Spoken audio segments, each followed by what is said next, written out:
بسم اللہ الرحمن الرحیم نحمده ونصلي ونسلم على رسولنا الكريم اما بعد رب اشرح لي صدري ويسر لي امري واحلل عقدة من لساني يفقهوا قولي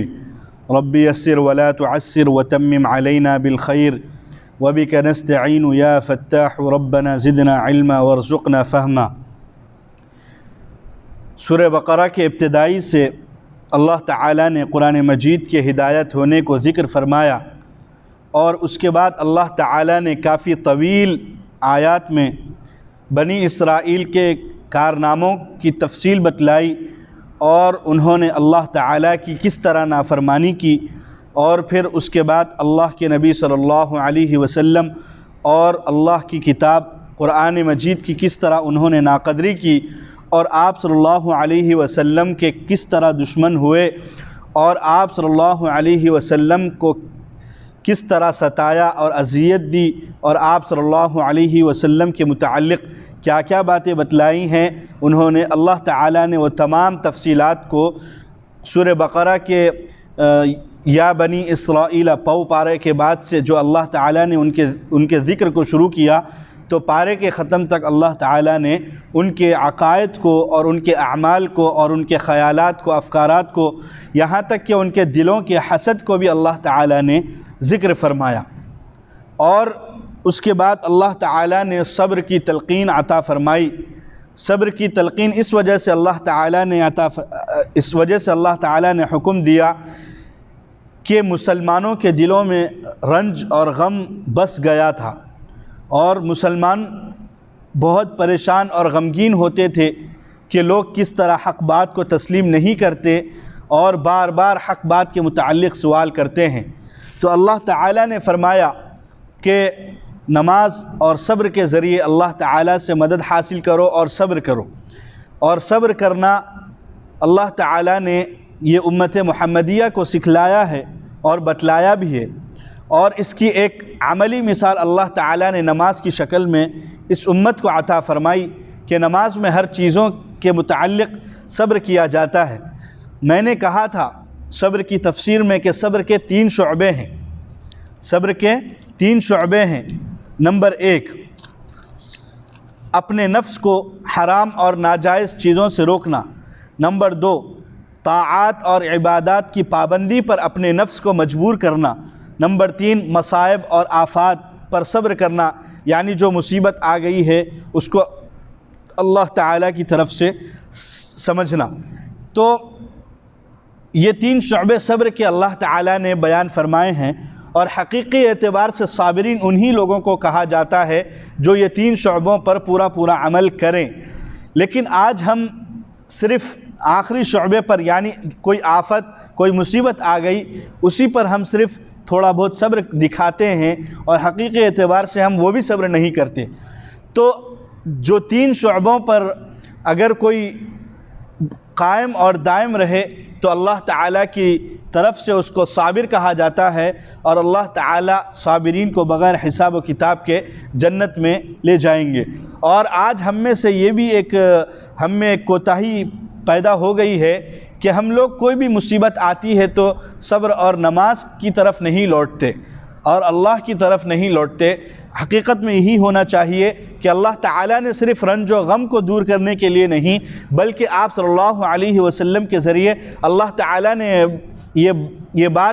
بات بتلائی ہے، اور آپ صلی اللہ علیہ وسلم کے اعمال کے اور عمل سے یہ بات ثابت ہے کہ کوئی بھی ایک امر پیش آتا، کوئی بھی ایک اہم کام پیش آتا، تو آپ صلی اللہ علیہ وسلم نماز کی طرف دوڑے چلے جاتے۔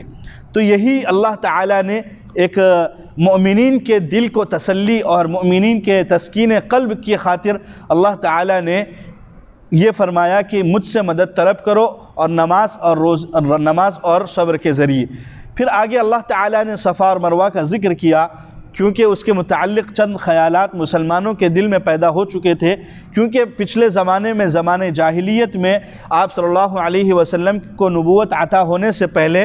صفا اور مروہ کے درمیان جو چکر لگائی جاتی تھی وہ بھی ایک رسم تھی، اور ایک جاہلیت کی ایک رسم تھی، اور صفا سے جب چلتے مروہ کی طرف تو مروہ کے پاس چند بت گڑھے ہوئے تھے، وہاں جا کر عبادت کرتے، پھر اس کے بعد صفا آتے۔ تو یہ مسلمانوں کے دلوں میں شبہ ہوا کہ ہو سکتا ہے یہ بھی رسومات زمانے جاہلیت کے ہوں، تو اس وجہ سے ان کے دلوں کے شبے کو اللہ تعالیٰ نے دور فرمایا اور صفا اور مروہ کو قیامت تک کے لیے بعض میں فرض فرمایا اور بعض میں واجب فرمایا۔ پھر آگے اللہ تعالیٰ نے ایک خاص مضمون کو ذکر کیا ہے۔ سب سے پہلے ترجمہ سماعت فرما لیجیے۔ بسم اللہ الرحمن الرحیم ان الذین یکتمون ما انزلنا من البینات والہدى من بعد ما بیناہ للناس فی الکتاب، شک جو لوگ ہماری اتاری ہوئی دلیلوں اور ہدایت کو باوجود کہ ہم اس کو لوگوں کے لیے آسمانی کتاب میں واضح کر چکے ہیں چھپاتے ہیں، اولئک یلعنہم اللہ ویلعنہم اللاعنون، ان پر اللہ کی لعنت ہے اور تمام ہی لعنت کرنے والے ان پر لعنت کرتے رہتے ہیں۔ الا الذین تابوا واصلحوا وبینوا فاولئک اتوب علیہم، سوائے ان لوگوں کے جنہوں نے توبہ کر لی، درست عمل کرنے لگے اور حق بات کو ظاہر کر دیا، یہی لوگ ہیں کہ ان کی توبہ قبول کروں گا۔ وَأَنَا التَّوَّابُ الرَّحِيمُ، اور میں خوب توبہ قبول کرنے والا اور بہت مہربان ہوں۔ إِنَّ الَّذِينَ كَفَرُوا وَمَاتُوا وَهُمْ كُفَّارٌ أُولَئِكَ عَلَيْهِمْ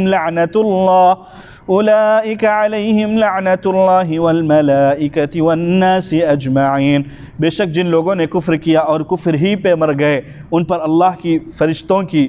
اور تمام انسانیت کی لعنت ہے۔ خالدین فیہا لا یخفف عنہم العذاب ولا هم ینظرون، وہ ہمیشہ اسی میں رہیں گے، نہ ان کا عذاب ہلکا کیا جائے گا اور نہ ان کو مہلت دی جائے گی۔ وَإِلَٰهُكُمْ إِلَٰهٌ وَاحِدٌ لَا إِلَٰهَ إِلَّا هُوَ الرَّحْمَٰنُ الرَّحِيمُ، اور تمہارا معبود خدا واحد ہی ہے، اس کے سوا کوئی عبادت کے لائق نہیں، وہ بہت مہربان اور نہایت رحم کرنے والا ہے۔ ان فی خلق السماوات والارض واختلاف اللیل والنہار والفلک التي تجری فی البحر بما ينفع الناس، بے شک آسمان و زمین کی پیدائش میں، شب و روز کی تبدیلی میں، ان کشتیوں میں جو لوگوں کی نفع رسانی کے لیے نفع کی چیزیں لے کر سمندر میں چلتی ہیں۔ وَمَا أَنزَلَ اللَّهُ مِنَ السَّمَاءِ مِن مَّاءٍ فَأَحْيَا بِهِ الْأَرْضَ بَعْدَ مَوْتِهَا، اس بات میں کہ اللہ نے بادل سے پانی برسائے، پھر اس کے ذریعے مردہ زمین کو زندگی بخشی۔ وَبَثَّ فِيهَا مِن كُلِّ دَابَّةٍ، پھر اس کے ذریعے مردہ زمین کو زندگی بخشی اور زمین میں ہر طرح کے جاندار پھیلائے دیے۔ وَتَصْرِيفِ الرِّيَاحِ وَالسَّحَابِ الْمُسَخَّرِ بَيْنَ السَّمَاءِ وَالْأَرْضِ، ہواؤں اور ان بادلوں میں جو زمین و آسمان کے درمیان حکم خداوندی کے تابع ہیں۔ لَآيَاتٍ لِقَوْمٍ يَعْقِلُونَ، سمجھ رکھنے والوں کے لیے نشانیاں ہیں۔ یہ تو رہا ترجمہ، ابھی اس کی کچھ تشریح ملاحظہ فرما لیجیے۔ سب سے پہلی آیت، اللہ تعالیٰ نے پچھلی آیات میں ایک مضمون کو ذکر کیا تھا، آپ صلی اللہ علیہ وسلم کے نبوت کے متعلق جو اہل کتاب کو شک تھا، اس شک کو اللہ تعالیٰ نے ذکر کیا تھا، اور اللہ تعالیٰ نے یہ بھی ذکر کیا تھا کہ اللہ تعالیٰ نے تورات اور انجیل میں آپ صلی اللہ علیہ وسلم کے متعلق تمام چیزیں نازل فرمائی، حتیٰ کہ اگر کوئی شخص تورات اور انجیل کو پڑھ لے اور اس کے سامنے آپ صلی اللہ علیہ وسلم کو لا کر کھڑا کر دیا جائے تو وہ ایک ہی سیکنڈ میں پہچان سکے۔ تو اللہ تعالیٰ کے نبی کے اوصاف، تمام اوصاف تورات اور انجیل میں اللہ تعالیٰ نے بیان کر دیے تھے، لیکن یہ اہل کتاب اپنے حسد اور بغض اور اپنے دلی نفرت کی وجہ سے سب چیزیں جانتے ہوئے آپ صلی اللہ علیہ وسلم کا انکار کرتے اور آپ صلی اللہ علیہ وسلم کی بات ماننے سے لوگوں کو روکتے۔ تو یہی اس بات کا خلاصہ یہاں کیا گیا ہے اور ان کا انجام بتلایا گیا ہے کہ جو لوگ حق بات کو چھپاتے ہیں، یعنی جو لوگ